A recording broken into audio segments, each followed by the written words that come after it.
What's good with y'all? Man, first of all, I'm gonna let y'all know I'm a goofy. This ain't my first time recording this. I was literally recording, looked down, mic was muted. I said, "Oh my god." Anyway, this is the first time this new series is on my channel, Kagurabachi. Welcome, welcome. I, bro, cause look, I'm not starting at chapter one. We 50 chapters in, so I'm gonna give y'all a quick synopsis of what's going on, bro. All right.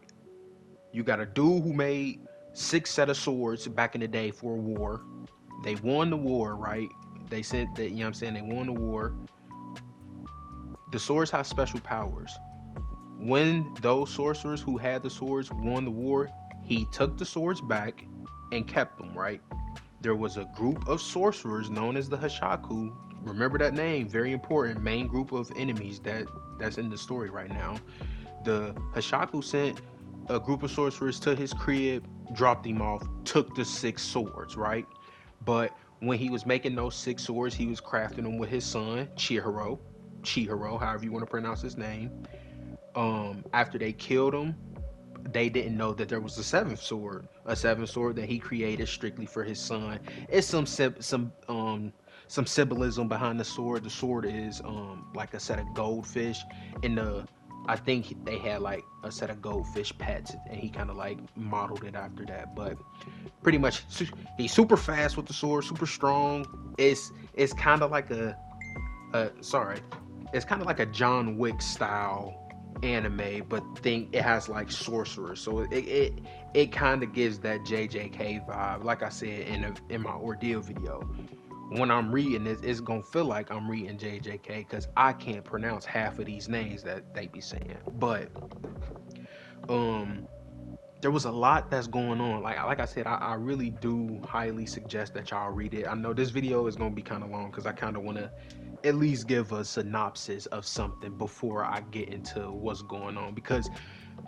it's good right now. I will say, we had some people who early villain who pretty much was trying to use the powers of the sword and condense it into a specific stone known as the it's some sort of stones. I can't pronounce the word. I'll have to look at it again.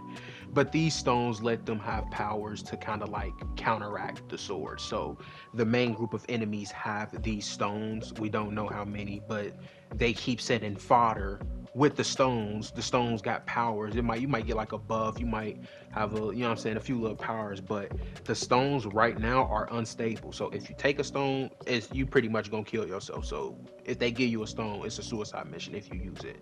They grimy people, but I think there is a specific sword in that six that's actually, I feel like this is another thing that I want to touch on before I actually start reading this chapter. There is like a sword in that group of six that isn't the one that he made for his son, that's like super deadly. I can't remember the name of it, but like the arc before this was an auction house of when they were selling that specific sword, and each sword has like a specific sword bearer attached to it.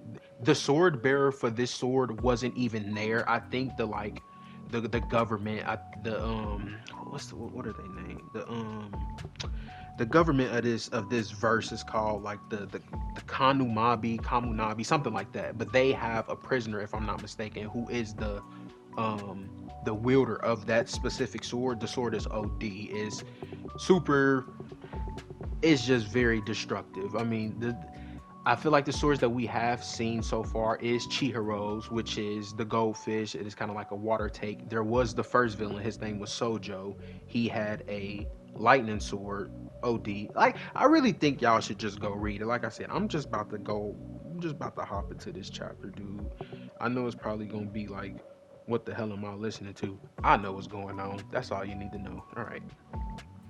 Chapter 54, man, friendship. I'm reading this on the app too. I'm a whisper this for y'all too, because this ain't like JJK. I don't get spoiled. A lot of people know about this, but they don't know about this, so keep it on the hush if you do. All right, let's see.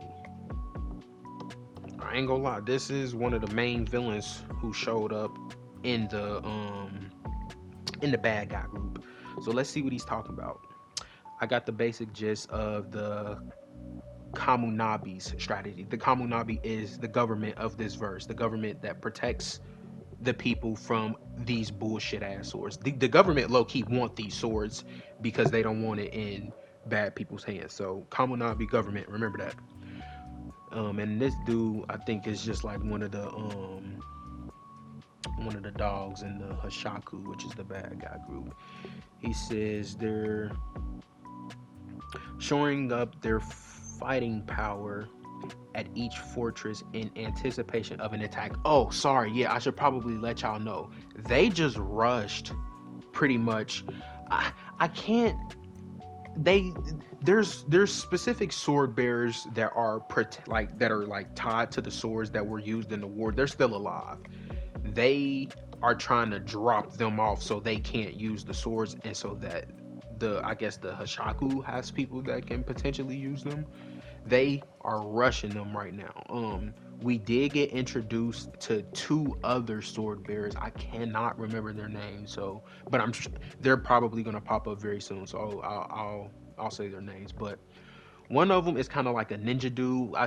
We haven't really seen him fight, but another one is a blind guy. So that's always cool, a blind swordsman, and he uses echolocation to fight, which is kind of OD. But this is just all the things that I feel like should be known before I get into reading. Like I said, it's gonna be a longer video, but after this it'll probably be shorter because I'm gonna just read what's going on as far as like a reaction, but try to get y'all up to date again.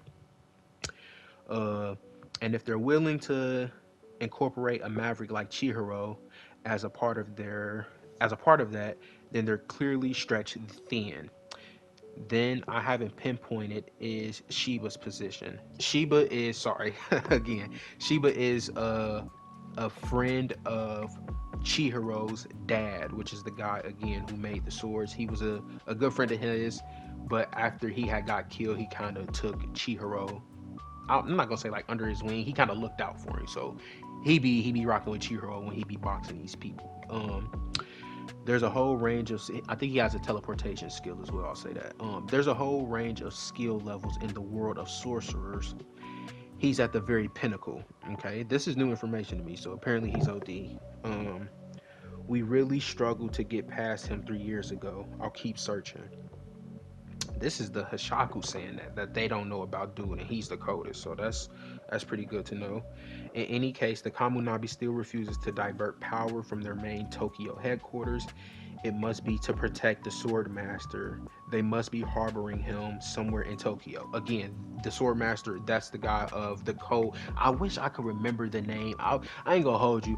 I was planning on just like rereading because it's only 50 chapters. I was planning on like rereading it to kind of like get reacclimated with the story. I probably still will, but I probably should have did that before this video. But I don't have time for that. Like I said, this video gonna be long. Who cares? Those old goats have ironclad defense. Will need at least an enchanted blade to infiltrate their headquarters. Then, then it all hinges on killing a contracted sword bearer. Is this really wise? Entrusting Hirohiko with such a crucial mission. What's the matter?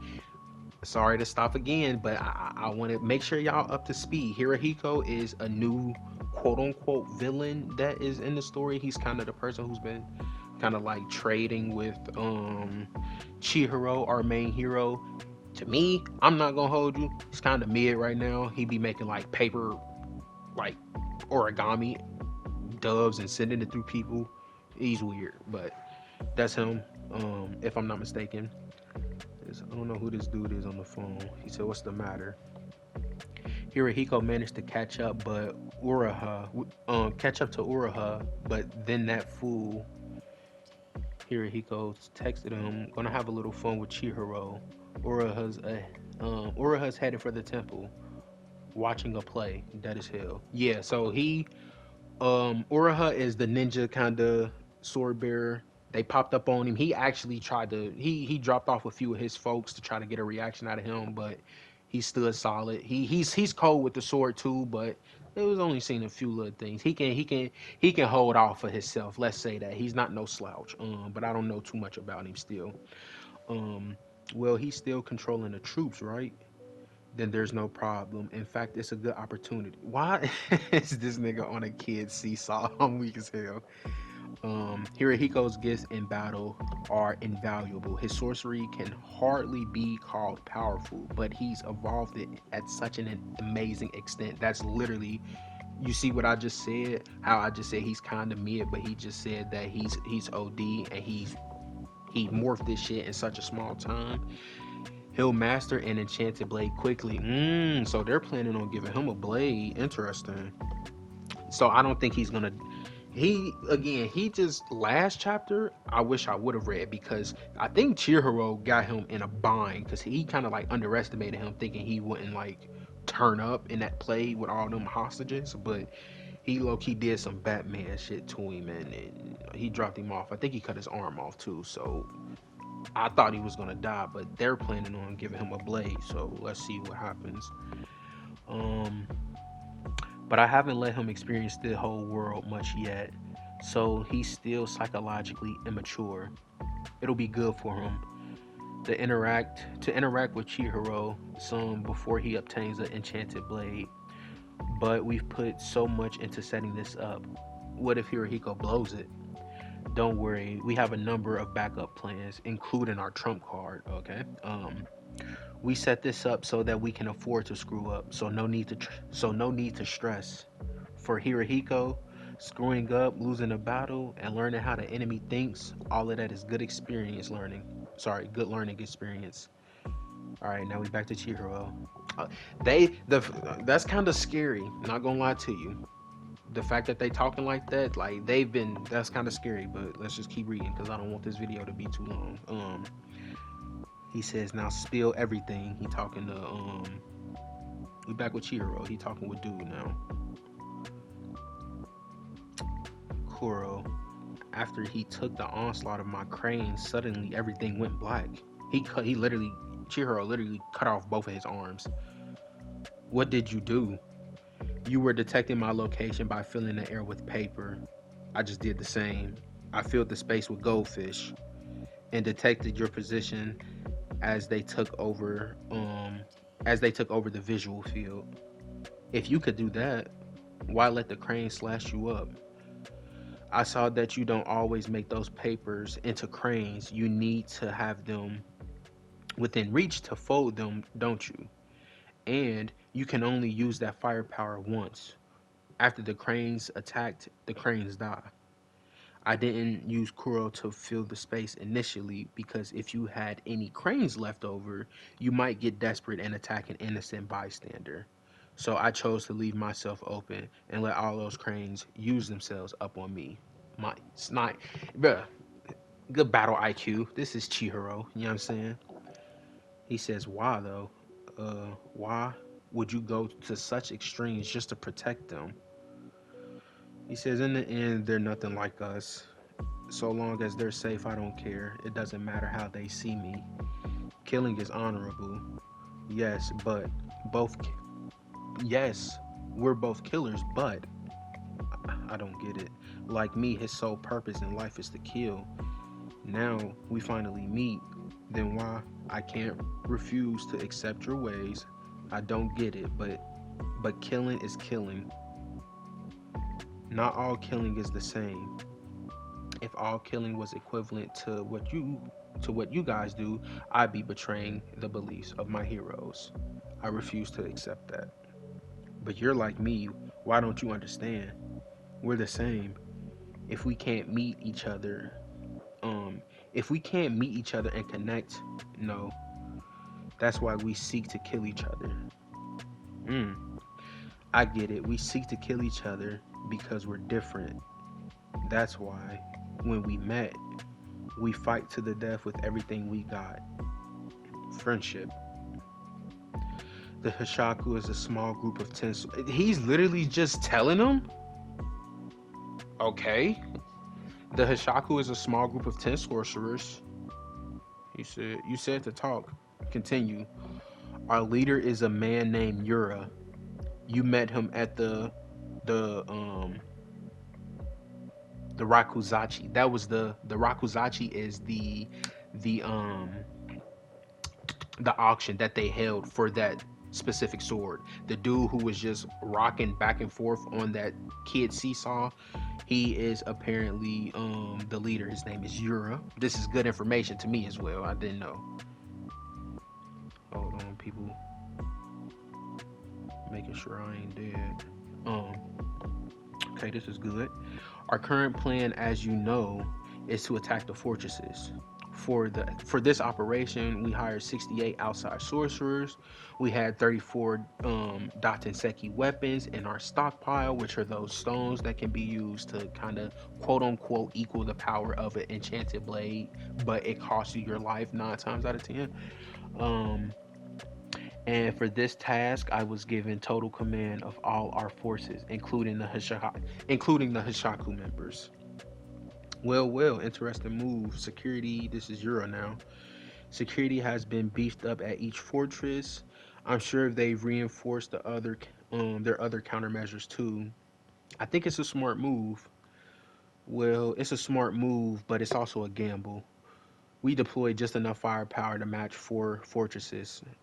It's just like him to place in an all or nothing bet. I love it. To invest in much in the Sekisuji temple, clearly he's extremely resistant to using our trump card. The temple is that temple he's talking about is just one of the temples that where one of the sword bearers was that's where he was chilling at. It was a temple full of monks. And his name is Samura. This is the blind guy. OD. We back with him now. He literally just dropped off a group of people that was trying to play with him. So that's good. Master Samura, the enemy forces are surging. Ah, okay. So all of these dudes must have had stones in them, and it literally they all just turned into wood vines and destroyed the temple. Amazing. For personal reasons, I dispatch all of that fighting power to Senkusuchi. I'm sorry for showing up without a proper weapon, but now everything's ready. Soon we'll be on the same playing field. Then we can really battle to the death as equals. Yeah, this dude's about to get a blade. So that oh bro, I don't know. Holy shit. I don't know what this shit about to I don't know what he about to be on with these. Bro, when people get these blades, y'all, for real, like they low key turn up. It says the enemy is pouring in, they'll reach here as well. This is bad. We should focus on evacuating. He can't recover while we're on the move. It's only been 10 minutes. How are the preparations? Coming along, almost there. That was close. That was Buddha Temple where Samura was. Whoops. Talk about bad some talk about bad karma. That's okay. I'm about to dole it out. Sorry. That's okay. I'm about to dole out your punishment. All right, so I don't know if y'all kind of understand what I was reading, but this is good. This is good. Now we kind of know what's going on. I didn't know anything about the Hishaku. Now we know it's a group of 10 people. Yura is the leader. I didn't know if he was the strongest, but apparently he's the leader. So I don't know. Maybe he is, but I don't know who this dude is. He kind of looks familiar. So, but he's about to box Surima next chapter, which is the blind guy. Hopefully, hopefully we okay. Again, like 18 minutes, bruh. If y'all here, thank you. And buckle up, because this is about to be the new series on the channel. Like I said, next week, if it is, I'm pretty sure it'll be a chapter next week. Next week, it won't be this long. Like I said, I was trying to read, get y'all up to speed, man. Again, appreciate it. Much appreciated.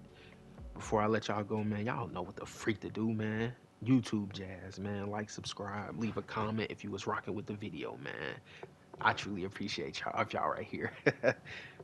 Drink water. Thought I left. Shit ain't changed.